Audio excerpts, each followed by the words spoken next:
आज हम एक ऐसे खौफनाक और ग्लोबल खतरे पर बात करने जा रहे हैं जिसकी आहट मात्र से ही पूरी दुनिया के तमाम सुरक्षा विशेषज्ञों की जो सांसें हैं वो अटकी हुई हैं। सवाल सीधा और बेहद संवेदनशील है कि क्या पाकिस्तान के परमाणु हथियारों पर आतंकी संगठन अल-कायदा और तहरीके तालिबान पाकिस्तान यानी कि टीटीपी का कब्जा हो सकता है।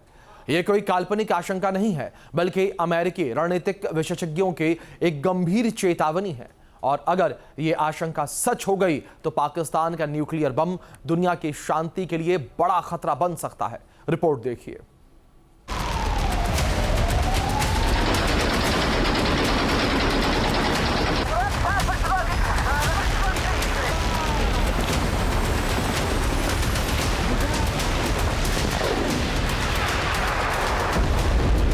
सारी दुनिया जानती है कि पाकिस्तान दुनिया में आतंकवाद का सबसे बड़ा संरक्षक है।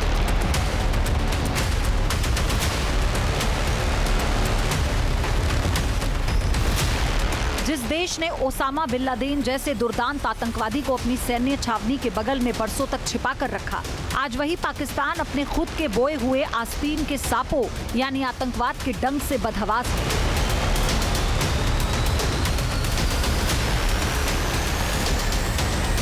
लेकिन सबसे खौफनाक बात यह है कि दुनिया में सबसे ज्यादा असुरक्षित और अनियंत्रित परमाणु हथियार भी इसी गैर जिम्मेदार और दिवालिया देश के पास है।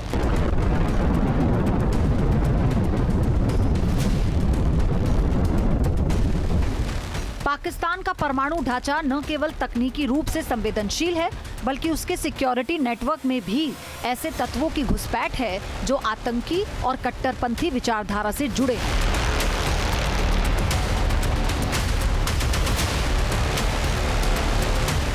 माना जा रहा है कि बीते 2 दशकों में कुछ ऐसी सुरक्षा दीवारें थीं जिन्होंने पाकिस्तान के परमाणु हथियारों को आतंकी गुटों की पहुंच से दूर रखा। अमेरिका और उसके सहयोगियों के पास अफगानिस्तान में मजबूत खुफिया नेटवर्क था। वॉशिंगटन और इस्लामाबाद के बीच परमाणु सुरक्षा पर सीधा तालमेल था और पाकिस्तान में भी एक स्ट्रेटेजिक प्लान्स डिवीजन यानी एसपीडी के तहत सख्त पहरा स्थापित किया गया था। लेकिन आज ये तमाम सुरक्षा कवच एक एक कर ध्वस्त हो रहे हैं।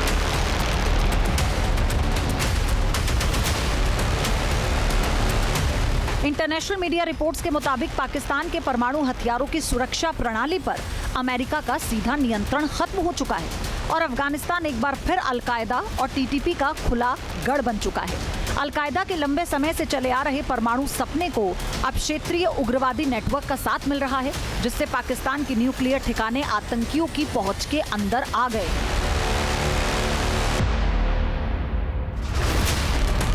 अल-कायदा का हमेशा से मकसद रहा है कि वो सामूहिक विनाश के हथियारों यानी WMD को हासिल करे।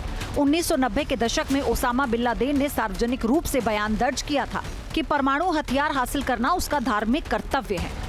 इसके बाद ओसामा के करीबी आतंकियों ने यूरेनियम खरीदने की कोशिश की। इतना ही नहीं, ओसामा के टेररिस्ट नेटवर्क ने पाकिस्तान के वरिष्ठ परमाणु वैज्ञानिकों के साथ गुप्त रिश्ते कायम किए।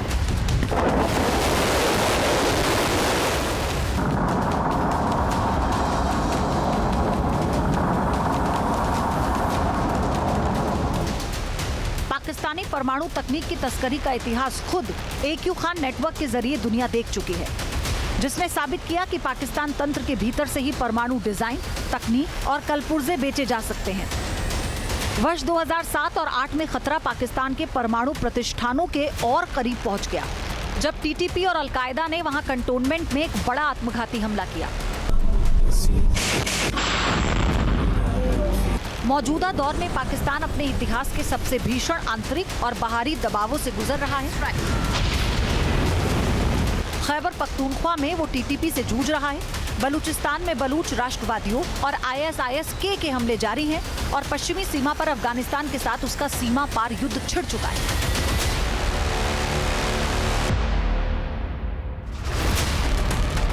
इस साल मार्च में जब संघर्ष बढ़ा तो पाकिस्तान ने अफगान सिक्योरिटी फोर्सेस पर रावलपिंडी स्थित पाकिस्तानी सेना मुख्यालय के पास ड्रोन हमला करने का आरोप लगाया।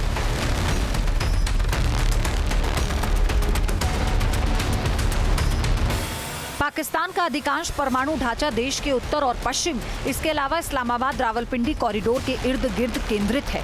यानी युद्ध अब उस क्षेत्र तक पहुंच चुका है जो परमाणु सुरक्षा का दिल माना जाता है।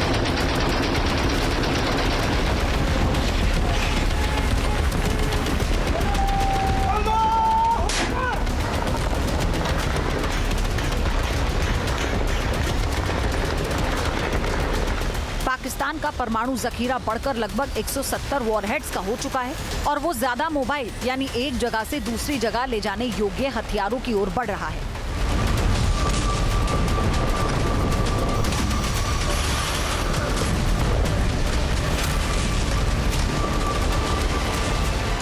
इसमें शाहीन सेकंड मिसाइल और छोटी दूरी की नस्र मिसाइल प्रणाली शामिल है।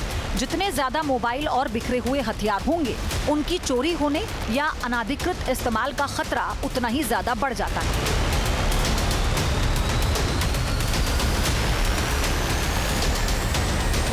अमेरिकी विशेषज्ञों के अनुसार सबसे बड़ा खतरा ये नहीं है कि अलकायदा के आतंकवादी रातों रात पाकिस्तान की किसी परमाणु ठिकाने पर हमला कर बम चुरा लेंगे।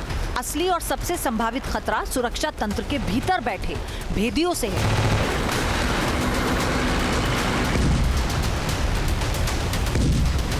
आतंकियों के प्रभावित या उसके दबाव में फंसा एक अधिकारी, टेक्नीशियन या सुरक्षा कर्मी पाकिस्तानी न्यूक्लियर हथियारों की सुरक्षा में सेंध लगा सकता है।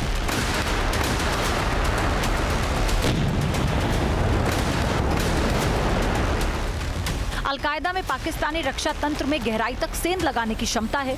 पाकिस्तानी सेना और आईएसआई में अमेरिका विरोधी भावनाएं, कट्टरपंथियों से सहानुभूति कोई छिपी हुई बात नहीं है। यहाँ तक कि पूर्व आईएसआई प्रमुख हामिद गुल पर भी अलकायदा और तालिबान को जैविक और परमाणु हथियारों के विकास पर सलाह देने के गंभीर आरोप लग चुके हैं। सच्चाई ये है कि अगर पाकिस्तान का कोई परमाणु सामग्री या डर्टी बम किसी भेदिये के जरिए अलकायदा या टीटीपी के हाथ लग जाता है, तो पाकिस्तानी आर्मी का सिक्योरिटी तंत्र पूरी तरह से फेल हो जाएगा।